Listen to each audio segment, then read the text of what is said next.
একবার ভাবুন তো, এমন একটা সময়ের কথা যখন গোটা পৃথিবীটাই যেন অন্ধকারে ডুবে গিয়েছিল, মানুষ আল্লাহকে ভুলে গিয়েছিল, আর অন্যায় অবিচারী হয়ে উঠেছিল নিয়ম। ঠিক সেই সময়ে আরবের মরুভূমিতে এক শিশুর জন্ম হল। তার আগমন যে মানব ইতিহাসের মোড় ঘুরিয়ে দেবে, তা তখন কেউ কল্পনাও করতে পারেনি। তিনি আর কেউ নন, তিনি হলেন মোহাম্মদ ইবনে আবদুল্লাহ সাল্লাল্লাহু আলাইহি ওয়াসাল্লাম, মানবজাতির জন্য আল্লাহর পাঠানো শেষ পথ প্রদর্শক। ভাবা যায়, মক্কার এক এতিম শিশু হিসেবে তার জীবন শুরু হয়েছিল, কিন্তু তিনি একদিন হয়ে উঠবেন গোটা বিশ্বের জন্য রহমত। চলুন তার সে অবিশ্বাস্য জীবনের গল্পটা আজ আমরা জানব। তো চলুন একেবারে শুরু থেকে শুরু করা যাক। তার শৈশবটা ছিল বেশ কঠিন, প্রতিকূলতায় ভরা, কিন্তু এই কঠিন পরিস্থিতি তার চরিত্রকে এমনভাবে গড়ে তুলেছিল যা ছিল সত্যি অসাধারণ। তার জীবনের শুরুটাই হয়েছিল হারানোর যন্ত্রণা দিয়ে। জন্মের আগেই বাবাকে হারালেন, মাত্র ৬ বছর বয়সে মাও চলে গেলেন, আর ৮ বছর বয়সে হারালেন আশ্রয়দাতা দাদাকেও।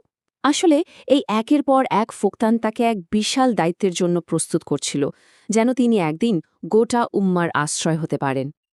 এত দুঃখ কষ্টের মধ্যেও তার চরিত্র ছিল একদম নিষ্কলুষ।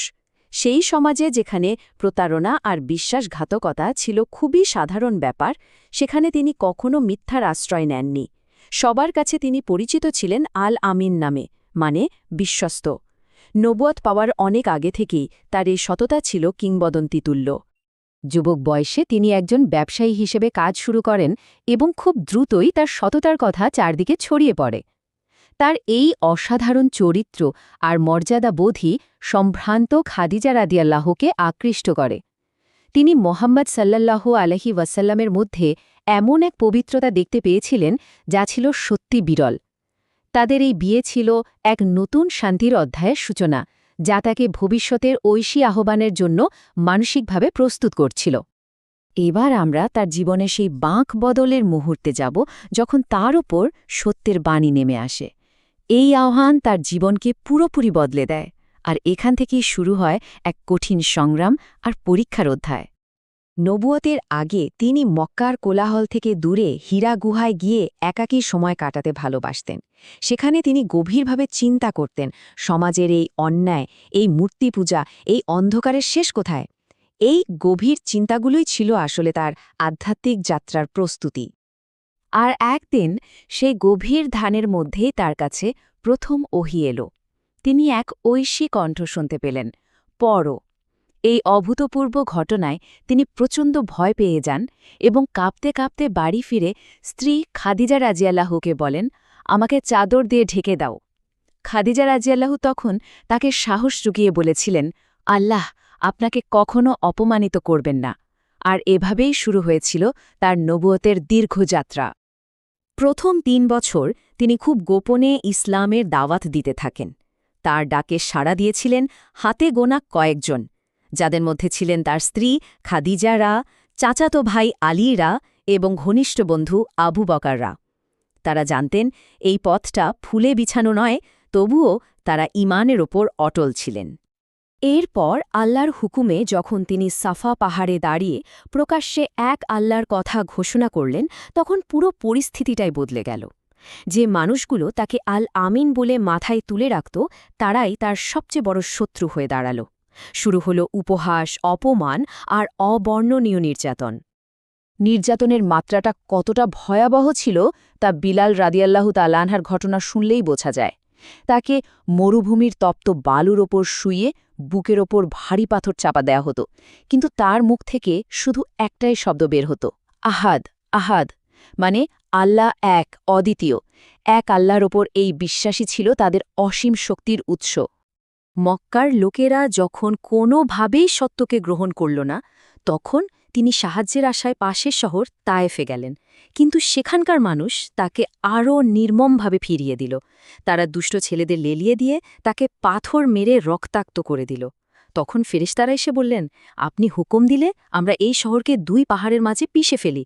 কিন্তু রহমতের নবী কি বললেন? তিনি বললেন, না, বরং আমি আশা করি তাদের ভবিষ্যৎ প্রজন্ম ঈমান আনবে। চরম দুঃখ আর হতাশার পর আল্লাহর তরফ থেকে এলো বিশেষ সান্ত্বনা। এ পর্বে আমরা দেখব এক অলৌকিক যাত্রা যা তার মর্যাদাকে বহুগুণ বাড়িয়ে দিয়েছিল এবং একটি নতুন সমাজ গড়ার পথ খুলে দিয়েছিল। জীবনের সবচেয়ে কঠিন সময়ে আল্লাহ তাকে ইসরা ও মিরাজের মাধ্যমে এক বিশেষ সম্মান দান করেন। এই অলৌকিক সফরে তিনি এক রাতেই মক্কা থেকে বাইতুল মাকদিস এবং সেখান থেকে সপ্ত আকাশ পাড়ি দিয়ে আল্লাহর সান্নিধ্যে পৌঁছান আর উম্মতের জন্য উপহার হিসেবে নিয়ে আসেন 5 ওয়াক্ত সালাত। মক্কায় যখন নির্যাতন সহ্যের সীমা ছাড়িয়ে গেল তখন আল্লাহর নির্দেশে তিনি হিজরতের সিদ্ধান্ত নিলেন। প্রিয় জন্মভূমি ছেড়ে যাওয়ার সময় তার চোখ ছিল অশ্রুসিক্ত। সঙ্গী আবু বকর রারকে নিয়ে তিনি মদিনার পথে রওনা হলেন। মদিনার উদ্দেশ্যে এই যাত্রা ইসলামের ইতিহাসে একটি গুরুত্বপূর্ণ অধ্যায় ছিল। তারা তাদের বাড়িঘর ত্যাগ করে একটি নতুন সম্প্রদায়ের ভিত্তি স্থাপন করেছিলেন। শত্রুরা যখন সর গুহার একেবারে মুখে এসে পড়েছিল তখন আল্লাহর এক অলৌকিক ইশারায় মাকড়সার জাল আর কবুতরের বাসা তাদের রক্ষা করেছিল। মদিনায় পৌঁছে তিনি এমন এক আদর্শ সমাজ ব্যবস্থা গড়ে তুললেন যেখানে বংশ, বর্ণ বা সম্পদের কোনো ভেদাভেদ ছিল না। তিনি মক্কা থেকে আসা মুহাজির এবং মদিনার আনসারদের মধ্যে এমন এক ভ্রাতৃত্বের সম্পর্ক তৈরি করে দিলেন যা ইতিহাসে বিরল। আনসাররা তাদের সহায় সম্পত্তি, বাড়িঘর সবকিছু মুহাজির ভাইদের সাথে ভাগ করে নিয়েছিলেন। এটা ছিল সাম্য, ভালোবাসা আর সহযোগিতার এক অসাধারণ উদাহরণ। এবার আমরা তার জীবনের শেষ অধ্যায়ে চলে এসেছি। এখানে আমরা দেখব কিভাবে তিনি নতুন এই মুসলিম কমিউনিটিকে রক্ষা করার জন্য লড়েছিলেন, বিজয়ের মুহূর্তে ক্ষমার কি দারুণ এক দৃষ্টান্ত স্থাপন করেছিলেন এবং সবশেষে কিভাবে এই দুনিয়া থেকে বিদায় নিয়েছিলেন। মদিনায় আসার পরেও শত্রুরা কিন্তু তাদের শান্তিতে থাকতে দেয়নি। তাই বদর, উহুদ এবং খন্দকের মতো যুদ্ধগুলো ছিল মূলত আত্মরক্ষার লড়াই, নিজেদের অস্তিত্ব টিকিয়ে রাখার সংগ্রাম। তিনি কখনো আগ্রাসনের জন্য যুদ্ধ করেননি, বরং শান্তি আর ন্যায় বিচার প্রতিষ্ঠার জন্যই প্রতিরোধ গড়ে তুলেছিলেন। এরপর এলো সেই ঐতিহাসিক দিন যখন তিনি বিজয়ী বেশে মক্কায় প্রবেশ করলেন। তার হাতে তখন ক্ষমতা, কিন্তু মনে কোনো প্রতিশোধের আগুন ছিল না। যারা একসময় তাকে মেরে ফেলতে চেয়েছিল, তার অনুসারীদের ওপর অকথ্য অত্যাচার করেছিল, তাদের সবাইকে তিনি এক বাক্যে ক্ষমা করে দিয়ে বললেন, যাও, আজ তোমরা সবাই মুক্ত। মানব ইতিহাসে ক্ষমার এমন উদাহরণ আর দ্বিতীয়টি নেই। জীবনের একেবারে শেষ মুহূর্তেও তিনি তার উম্মতের জন্য চিন্তা করছিলেন। আয়েশা রায়ের কোলে মাথা রেখে তিনি শেষ নিঃশ্বাস ত্যাগ করেন।